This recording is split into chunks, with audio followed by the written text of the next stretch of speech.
नमः शिवाय। शिवजी सदा सहाय। ओम नमः शिवाय। गुरुजी सदा सहाय।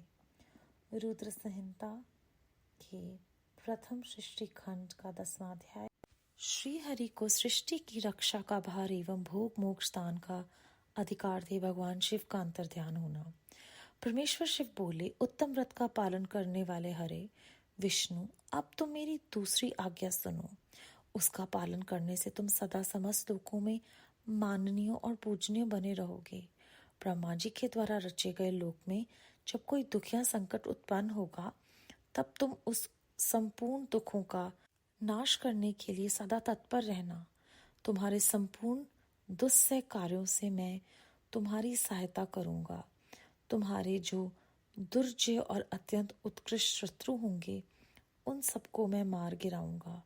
हरे, तुम नाना प्रकार के अवतार धारण करके लोक में अपनी उत्तम कीर्ति का विस्तार करो और सबके उद्धार के लिए तत्पर रहो। तुम रुद्र के ध्येय हो और रुद्र तुम्हारे ध्येय हैं।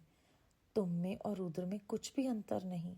जो मनुष्य रुद्र का भक्त होकर तुम्हारी निंदा करेगा, उसका सारा पुण्य तत्काल भस्म हो जाएगा। पुरुषोत्तम विष्णु, तुमसे द्वेष करने के कारण मेरी आज्ञा से उसको नरक में गिरना पड़ेगा। यह बात सत्य है, इसमें संशय नहीं है। तुम इस लोक में मनुष्यों के लिए विशेषतः भोग और मोक्ष प्रदान करने वाले और भक्तों के ध्येय तथा पूज्य होकर प्राणियों का निग्रह और अनुग्रह करो। ऐसा कहकर भगवान शिव ने मेरा हाथ पकड़ लिया और श्री विष्णु को सौंपकर उनसे कहा, तुम संकट के समय सदा इनकी सहायता करते रहना। सबके अध्यक्ष होकर सभी को भोग और मोक्ष कराना तथा सर्वदा समस्त कामनाओं का साधक एवं सर्वश्रेष्ठ बने रहना। जो तुम्हारी शरण में आ गया, वह निश्चय ही मेरी शरण में आ गया। जो मुझ में और तुम में अंतर समझता है, वह अवश्य नरक में गिरता है। ब्रह्मा जी कहते हैं, देवऋषि, भगवान शिव का ये वचन सुनकर मेरे साथ भगवान विष्णु ने सबको वश में करने वाले विश्वनाथ को प्रणाम करके मन स्वर में कहा। श्री विष्णु बोले, करुणा सिंधु जगन्नाथ शंकर, मेरी ये बात सुनिए। मैं आपकी आज्ञा के अधीन रहकर ये सब कुछ करूंगा। स्वामिन, जो मेरा भक्त होकर आपकी निंदा करे, उसे आप निश्चय ही नरकवास प्रदान करें। नाथ, जो आपका भक्त है, वह मुझे अत्यंत प्रिय है। जो ऐसा जानता है, उसके लिए मोक्ष दुर्लभ नहीं है। श्री हरि का यह कथन सुनकर दुख हरिहर ने उनकी बात का अनुमोदन किया और नाना प्रकार के धर्मों का उपदेश देकर हम दोनों के हित की इच्छा से हमें अनेक प्रकार के वर दिए। इसके बाद भक्त वत्सल भगवान शंभु कृपा पूर्वक हमारी ओर देखकर हम दोनों को देखते देखते सहसा ही अंतर ध्यान हो गए। तभी से इस लोक में लिंग पूजा का विधान चालू हुआ है। लिंग में प्रतिष्ठित भगवान शिव भोग और मोक्ष को देने वाले हैं। शिवलिंग की जो वेदी या आरदा है, वह महादेवी का स्वरूप है और लिंग साक्षात महेश्वर। लय का अध्ययन होने के कारण भगवान शिव को लिंग कहा गया है, क्योंकि उन्हीं में निखिल जगत का लय होता है। महामुने, जो शिवलिंग के समीप कोई भी कार्य करता है, उसके पुण्य फल का वर्णन करने की शक्ति मुझ में नहीं है। अध्याय 10 समाप्त।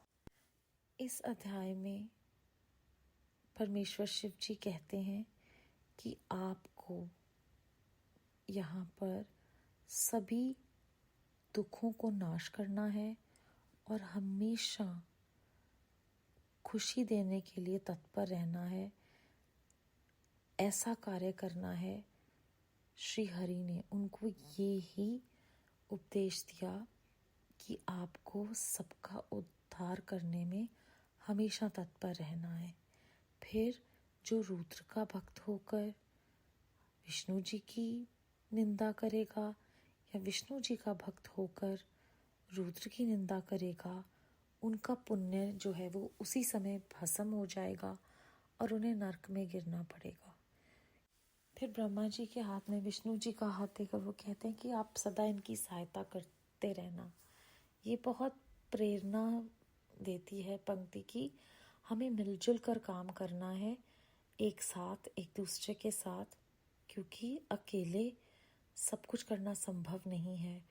तो कोऑपरेशन की जो क्वालिटी है वो इस एक पंक्ति में बहुत बहुत सूक्ष्म रूप से हमें एक प्रेरणा की मात्रा समझाया जा रहा है कि मिलजुल के रहें। और फिर से ध्यान के ऊपर विशेषता जो हमें प्रेरणा देते हैं हर अध्याय में, लगभग पूरे श्री शिव पुराण में कहते हैं, भक्त वत्सल भगवान कृपा पूर्वक उनकी ओर देखकर फिर अंतर ध्यान हो गए।